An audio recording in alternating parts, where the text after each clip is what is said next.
आपको पहले थोड़ा सा डेमो देते हैं। ये कुंद छुरी है, ठीक है ना, ये काम नहीं कर रही। इसका आपको मैं दिखा देता हूँ कि कैसे टमाटर जैसी चीज़ पे आप आसानी से इसको चेक कर सकते हैं। देखें, ये देखें, ये बिल्कुल कुछ नहीं काम कर रही। देखें इसको, इस पर निशान भी मैं आपको दिखा दूँ। ये देखें कितने गहरे निशान पड़ गए, लेकिन काट नहीं रहा। और इससे भी आप अंदाज़ा लगा सकते हैं, हाथ से इसको फेर के, और इस तरीके से भी आप अंदाज़ा लगा सकते हैं। कोई काम नहीं कर रही है। देखें, अब इसको हम तेज़ करने का आपको तरीका दिखाएंगे। तेज़ करने का तरीका, बाज़ार में पत्थर मुख्तलिफ़ किस्म के मिलते हैं इनको तेज़ करने के, लेकिन ये वाला पत्थर जो है, ये आप किसी प्रोफेशनल कसाई के पास चले जाएंगे, उनके पास ये सारे पत्थर होंगे। पिंक कलर का होगा, हमेशा देख लें, अगर आप नोट करेंगे पिंक कलर का पत्थर होगा। इससे फ़ायदा क्या है, छुरी की धार तेज़ होगी, छुरी का लोहा नहीं कटेगा और बेहतरीन तेज़ होगा। इस पत्थर, ये बेसिकली इंडियन पत्थर है। ये जयपुर, ये फतेहपुर सिकरी, जहाँ पे पिंक सिटी जिसको कहा जाता है इंडिया में, ये सारी बिल्डिंग्स इस पत्थर से बनी है।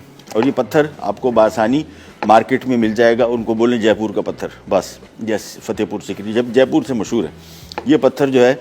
ये जो आम तौर पे वो जो मिलता है पत्थर बाज़ार में, वो भी अच्छा नहीं है, उससे भी प्रॉपर तेज़ नहीं होता जिस तरह इससे।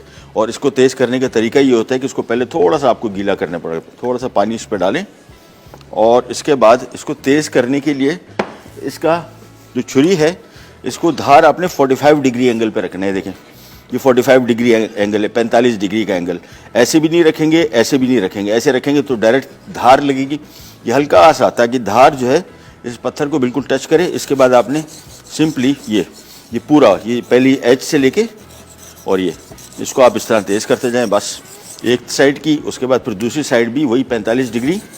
45 डिग्री से मुराद, अगर इसको आप इस तरीके से करेंगे, एंगल नीचे कम हो जाएगा तो ये धार इसको नहीं टच करेगी, ठीक है जी। ये देखें, ये अगर हमने इसको एंगल नीचे कर दिया तो भी धार नहीं टच करेगी, ऊपर कर दिया तो भी धार टच नहीं करेगी। बस समझे कि बिल्कुल धार टच करने का जो एंगल है वो 45 डिग्री है। आपने सिंपली इस पर इसको इस तरह रगड़ते जाना है, और थोड़ी देर इसको अभी हम मज़ीद रगड़ेंगे। फ़िलहाल तो टाइम नहीं है, हम अपनी कुकिंग स्टार्ट करेंगे। मैं ब्रेक में हमारे असिस्टेंट साहब अब्दुल्ला भाई, उनको मैं दे दूंगा, तो वो उसको तेज़ करते जाएंगे। फिर एंड में आपको यही टमाटर जो भी हमने आपको दिखाया था कि बिल्कुल नहीं कट रहा था, इसकी धार आपको दिखाएंगे कैसे तेज़ हो गई, ठीक है। तो ये पत्थर ज़हन में रखिएगा। बाज़ार में और किस्म के भी पत्थर आते हैं।